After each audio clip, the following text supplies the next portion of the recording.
c'est derrière le village. Alors donc, je suis né à l'école du malheur. À 3 ans, j'ai perdu mon père. Et à 5 ans, j'ai perdu mon oncle unique. Vous savez, nous sommes de la ligne matrilinéaire. L'oncle comptait beaucoup plus que le père. Mais j'ai perdu les deux. Et vous avez été élevé par qui? J'ai été élevé par mes tantes. Oui. Mes tantes. Très tôt, j'ai eu la chance de réussir très vite à l'école. Donc j'ai quitté le village. À 10 ans, j'étais déjà à l'EPS à Bingerville. Et à 13 ans à Gorée. À 20 ans, je sortais médecin. Le village donc est formé par les descendants de ces 5 enfants de Boigny et de Cocobré. Nous qui sommes dans cette cour sommes les descendants de la femme, parce que c'est la ligne matrilinéaire qui a le pas sur les enfants des frères. Et ici, en face de nous, c'est la maison de la sœur aînée, peut-être, ici. À sa droite, c'est Madame Pocou, veuve Pocou, sa sœur. À sa gauche, Guénaba Sissé, c'est une cousine, mais fille d'une tante à nous, tante.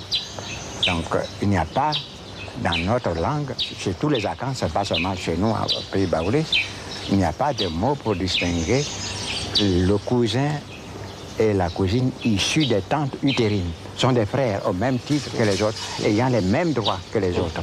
C'est notre salle connue, le conseil de la famille. Voilà. C'est votre sœur aînée qui préside le conseil. Qui préside, qui s'assoit là. Moi, je reste à côté d'elle.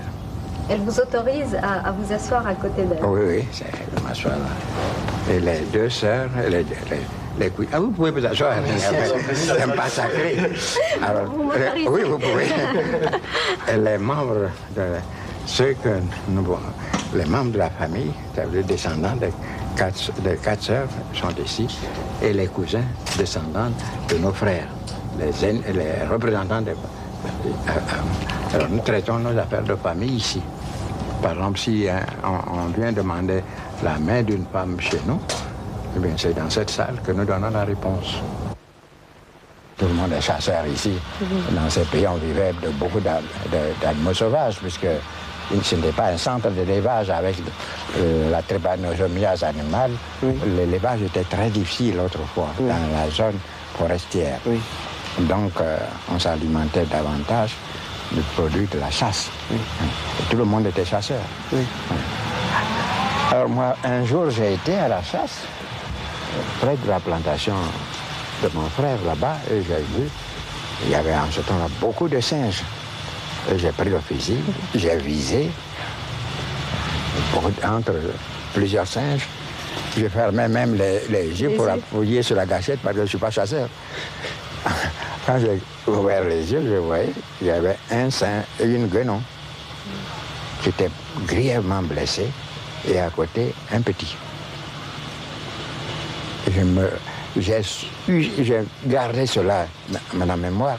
J'ai vu cette guenon qui, à 3 reprises, me fixait, oui, elle revenait à son petit, puis elle est morte. J'ai pris le petit, je n'ai pas pu la sauver. Et ça a été, pour moi, la condamnation définitive. Je n'ai jamais chassé, je n'ai jamais tué une poule. Je marche sans une aiguille sur moi. C'est Dieu qui me protège.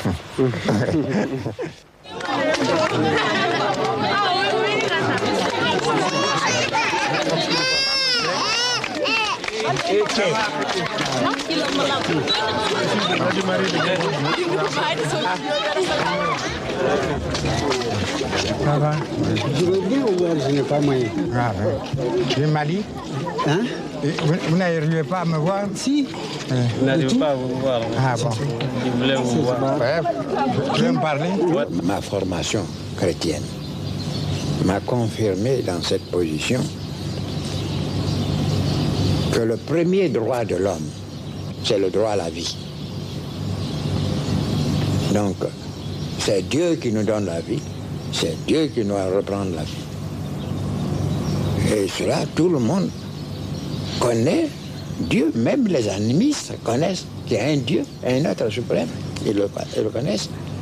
La seule différence, moi qui ai vécu et qui connaît les rythmes de l'animisme et qui suis à l'âge de j'ai eu un vernis de religion, comme la plupart de nos frères. Quand on gratte dessous, il y a l'animisme. La seule différence, c'est que on nous dit, si vous n'obéissez pas à ces 10 commandements, vous pouvez perdre le paradis, perdre le ciel. Ce sont les mêmes commandements chez les animistes, ce sont les mêmes. Mais vous dites, si vous ne respectez pas, vous aurez la mort. Voilà la seule différence. C'est pour cela que quand un vrai animiste doit jurer sur le fétiche, parce qu'il craint la mort, il dira la vérité. Beaucoup plus que le catholique, le protestant ou d'autres. Jurer de dire la vérité, il y en a qui...